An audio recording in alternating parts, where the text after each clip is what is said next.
सुदेश महतो ने जिस रांगामाटी गांव की जमीन विवाद में सिल्ली थाना प्रभारी को फटकार लगाई थी, उसका असर ये हुआ कि बालू माफियाओं को आखिरकार अपने घुटने टेकने पड़े। पुलिस प्रशासन को मामले में हस्तक्षेप करना ही पड़ा। गांव की जमीन पर देर से ही सही, मगर बिना रोक टोक और बिना कोई बिचौलियों बालू माफियाओं के खेती हो पाएगी।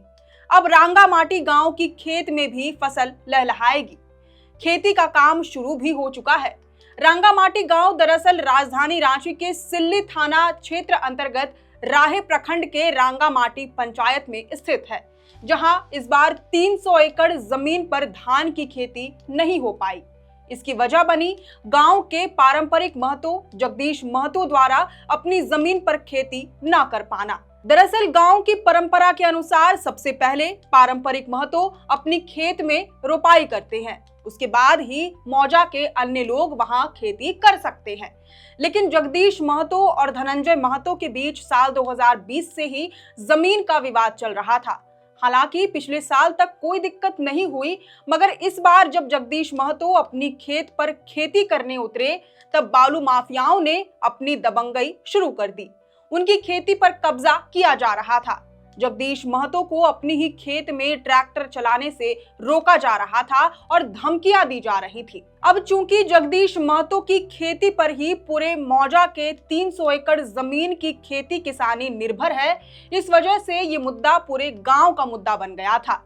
गांव वालों के अनुसार उन्होंने इस मामले में वर्तमान सिल्ली विधायक अमित महतो से हस्तक्षेप कर विवाद सुलझाने का अनुरोध भी किया था, मगर अमित महतो ने इस पर ठीक से ध्यान नहीं दिया।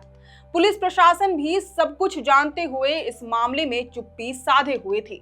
तब ग्रामीण अपनी समस्या पूर्व सिल्ली विधायक सुदेश महतो के पास लेकर गए। सुदेश महतो ने गांव में बीच बैठकी लगाकर बिना कोई तामझाम के और बिल्कुल अपनेपन के भाव से किसानों की सारी समस्याओं को बड़ी गंभीरता से सुना। इसके बाद उन्होंने उसी वक्त राहे अंचल और सिल्ली थाना को जल्द से जल्द मामले का समाधान करने की चेतावनी दे दी। आपका लॉ एंड ऑर्डर की गलती के कारण ये पूरा यहाँ पर 300 एकड़ का खेती नहीं हो पाया लोगों का। आप आ जाओ, आप सीओ को लेके आओ, गांव वाला के साथ बैठो। आप आके गांव में बैठो और गांव में बैठ के राय बनाओ क्या होना चाहिए, गांव वाला आपको बताएगा। बात बनने का कोई आधार लॉजिक अच्छा रहेगा तो बात बनेगा ना। वो लॉजिक अलग ढंग से देंगे, गांव को नई परंपरा में जाने बोलेंगे, गांव थोड़ी जाएगा नया परंपरा में। वो आदमी आपके पहुंच से बाहर नहीं है। वो आदमी यहीं साठगांठ करके यहीं पर अनलीगल रूप से, गलत रूप से व्यापार कर रहा है रोज, और गांव वाले जान रहे हैं उसको और आप भी जान रहे हैं। मुझे लगता है खाली कागज कलम के लिए अनुसंधान में ऑफिस में बैठने से नहीं चलेगा ना। फील्ड सर्वे होना चाहिए, फील्ड सर्वे में लोगों का व्यूज आना चाहिए। कभी खेती नहीं रुका, लेकिन इस साल उसने जबरन करके जब भी लोग खेती करने जाए ट्रैक्टर बुलाइए, ट्रैक्टर को कॉल करे, वो आने ही नहीं दे, सबको रोक दे, धमकी दे। यही तो गाँव वालों को शिकायत है। आके बैठ के सुनो एक बार गाँव को, तब आपको लगेगा कि गांव के साथ कितना बड़ा अन्याय हुआ है। बिना किसी गाली गलौज के, बिना हाइपर हुए, बिना रौब दिखाए सुदेश महतो ने थाना को अल्टीमेटम भी दे दिया था। इसका असर यह हुआ कि सिल्ली थाने की पुलिस और राहे अंचल के अधिकारी गांव पहुंचे और किसानों से मामले की जानकारी ली। थाना पुलिस और अंचलाधिकारी के हस्तक्षेप से जगदीश महतो को उनकी जमीन वापस मिल गई। विवाद सुलझ गया। पुलिस की उपस्थिति में ही उन्होंने विवादित जमीन पर जेसीबी लगाकर काम शुरू कर दिया।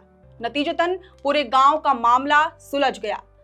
गांव के बाकी किसान भी अब अपनी जमीन पर खेती कर सकते हैं। हालांकि इस बीच बहुतों ने गांव वालों को पारंपरिक महतो के पहल के बगैर ही खेती प्रारंभ कर देने का सुझाव दिया, मगर उन्होंने ऐसा नहीं किया। गांव वालों का मानना था कि भले ही एक साल खेती ना हो, लेकिन हमारी परंपरा पर आंच नहीं आनी चाहिए।